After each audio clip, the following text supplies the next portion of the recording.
Do gamers have more choices on the way when it comes to the Nintendo Switch? Find out on our latest Game Source Plus One. Game Source Plus One. Game Source Plus One. Game Source Plus One. Plus one. Plus one. Plus one. Plus one. Game Source Plus One. Game Source Plus One. Hey everyone! Thanks for catching our latest Game Source Plus One. With the rumors of new Nintendo Switches on the way, I thought it would be best to get my good friends Josh Pederson from Humanica Media and Tony Monroy from Game Source to talk just a little bit more about it. Nintendo's two new consoles that could be possibly on the way. I believe it was the Wall Street Journal that broke the news that there possibly could be not one, but two different choices that could be coming along with the standard Nintendo Switch that's already out in the wild. One of them that could be coming out could be a more enhanced, possibly with more memory, possibly with more storage space, that would be geared towards a more gaming marketplace. And there's also rumor that there could be a less expensive, more economy, streamlined format that could be coming as far as a model that maybe appeals to a more budgeted conscious and economic friendly type format where players don't need that much as far as the power or the storage space is concerned. Although when it comes to the Nintendo Switch, the base model, if you're talking about one that's cheaper than that, that means it might be slower and handle less capabilities, and also as well not be able to have as much storage space. The Nintendo Switch itself is not the most powerful unit. It certainly is nowhere even close to having any type of storage in its base model. You always have to buy extra memory. So I ask you, Tony, your thoughts on a possibility of a cheaper and a more expensive version of the Nintendo Switch. Obviously, that's more appealing to most everyone out there that has a Switch to have a better model in their hands and make that an option. But a cheaper model, that really to me doesn't make much sense.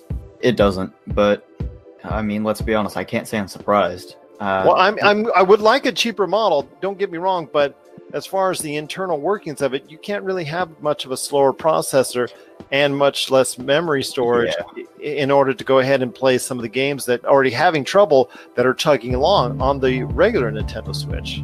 Yeah, I think it's very surprising that the Switch hasn't had any other variants yet. I mean, look at the PlayStation or the Xbox. They've always had different variants come out like every other year, like the 1S, the 1X, things like that. So it's not surprising. But a cheaper Switch, I don't know.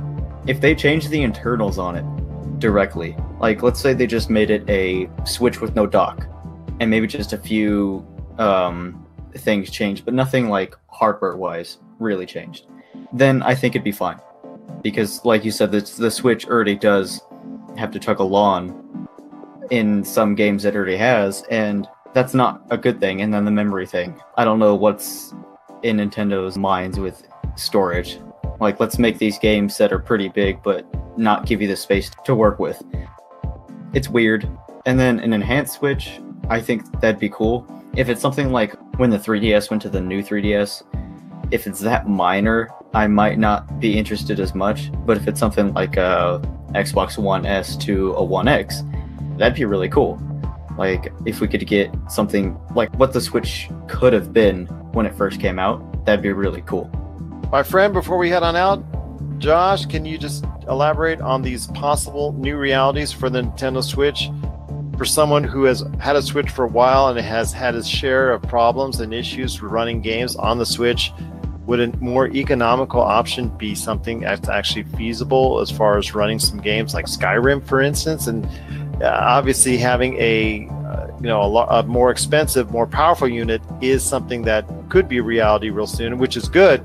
But then having a cheaper model doesn't seem like it makes a whole lot of sense. So on Skyrim, I can go from only being able to complete 40% of the quest to maybe like 5%. Is that what we're talking about? Maybe that's what it will do as far as the frames per second is concerned. Oh, jeez, don't even get me started on that game. But no, I mean, it's like what Tony said. There's no point in having a cheaper model Switch. Why? It's already a pretty low grade system as it is, but it looks good and it works. You know, people like to have cheap things, and I would rather pay a decent amount of money for something that I know is going to get the job done. The only reason I could see them making a cheaper console is because maybe they're trying to phase out the 3DS. Maybe they're trying to make something that will take the people who are still playing their Game Boys and move them over into this next generation of consoles so that they can start to phase this out. Because if anything, you notice how they didn't announce Pokemon Sword and Shield on the 3DS. So maybe they have plans to just kind of let that fade out, like the Vita, the PSP, things like that. As far as a newer one goes, I kind of understand that. I know, though, it won't be as powerful as the PlayStation 4 Pro or the Xbox One X, and no one's expecting it to be. It was made... Oh, I was looking up the graphics card. The graphics card is a Tegra X1, which is a NVIDIA graphics card, and that's already 2 generations behind what is out today. So they have hardware in there that's pretty old. So, you know, I don't know how much of a difference having a new graphic card is going to make as far as these games go, because a lot of them aren't very graphic intensive anyways, but I could see the desire for it. And if it maybe picks up the frames per second and that's something that you're into, it might be worth it. But as for me, I'm pretty happy with what I got right now. Are you saying that since it's 2 generations behind, that we might get a touring Switch? Because I would love some ray tracing on a Switch. That'd be funny.